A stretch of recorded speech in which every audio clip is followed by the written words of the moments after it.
Hey guys, welcome back to another one of my reviews. And something I didn't actually mention in my Wario Master of Skies review is what I'm actually going to be doing with my reviews from now on.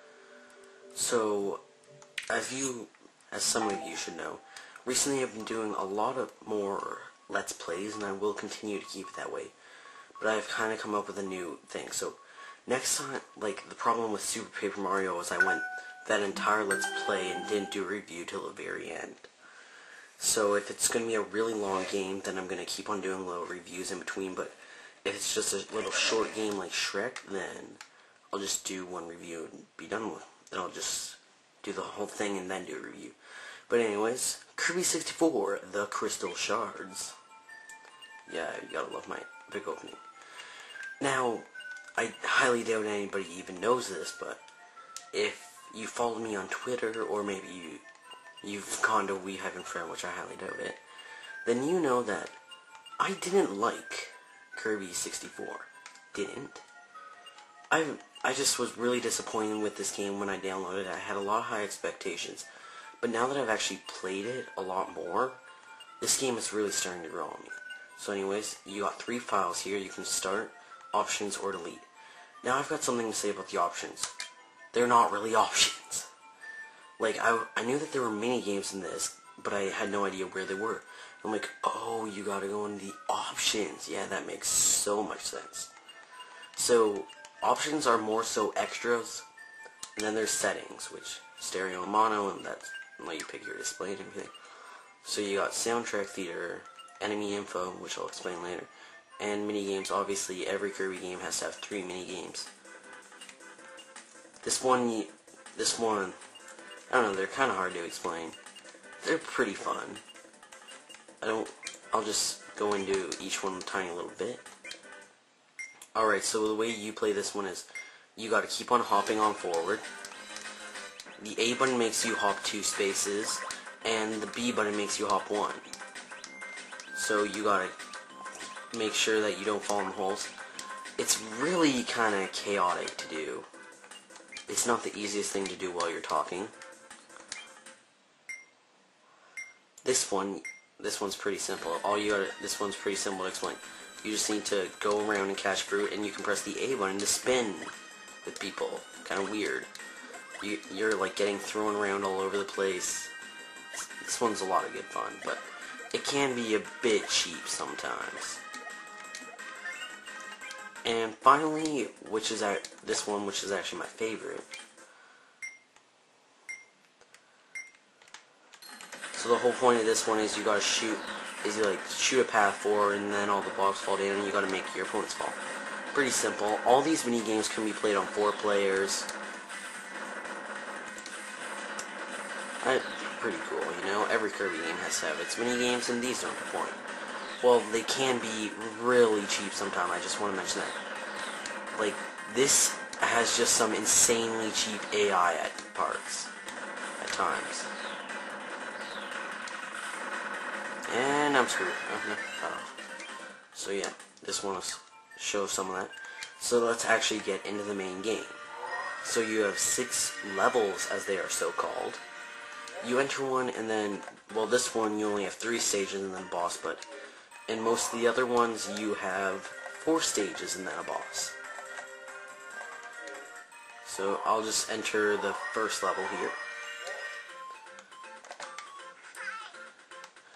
Alright, now it's time to start explaining why I didn't like this game before. Okay, first of all, this game has some really sticky controls. I didn't like them at first. I guess it's just really weird, cause I don't know, Kirby just seems to be very slow, and you kind of stick so. He just feels very sticky. Feels like you're controlling a gumball.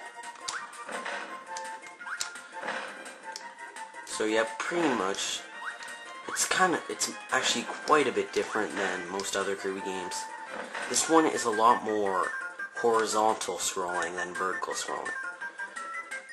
Sure, there is still its fair share of vertical scrolling, but for pretty much this one, you're just going left and right. And also and part of that reason is you can only fly for a limited amount of time. With the F. So the whole sort of big gimmick to this one is that you can actually mix power-ups. Yes, I mixed fire and blade, and I got this. So, for the most part, mixing power-ups, I kind of have some mixed opinions on mixing power-ups. At first, I kind of didn't like it, because I just had a lot of trouble finding actual useful power-ups, and I still think for the most part, you're better off just to stick with, like, the standard version. But there are actually a few really cool ones. So anyways, the whole point of this one being called Crystal Shards is because in every stage there are 3 crystal shards to collect.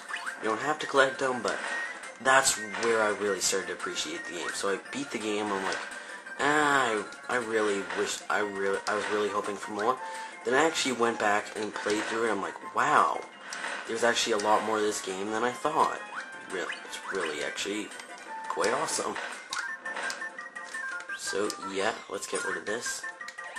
So you gotta find these crystal shards. There are 3 of them in each level. You gotta explore the levels to find them. That's where the game, in my opinion, becomes really awesome. Going back to all the previous levels, like right here we've got a blue star, which fills up that meter at the bottom there, and if you fill that up, you get an extra life. But so yeah, after you find that crystal shard gets replaced with a blue star. So there definitely is a lot of replayability if you're into collecting all the crystal shards, and there is a reward to it. You actually get to fight a extra boss for doing it. And this is sort of the mini game you get to play whenever you beat a level. Now you gotta stop Kirby when he's facing the right direction. Then he'll move his arms up and down to adjust how far he's gonna jump. Okay, sorry, I'm a bit scrambled. Now, I thought the lower his arms would be, the shorter he jumped, and the higher his arms would be, the farther he jumps. Actually, it's the exact opposite. So, just quickly looking at the items, you gotta one-up a whole bunch of useless stars, a tomato, a scrap of meat, and a mystery card. At first, I always thought just go for the one-up, that's kinda obvious, but you actually definitely want to go for the mystery cards, because these are actually the enemy info cards which you saw in the options. So yeah, pretty cool.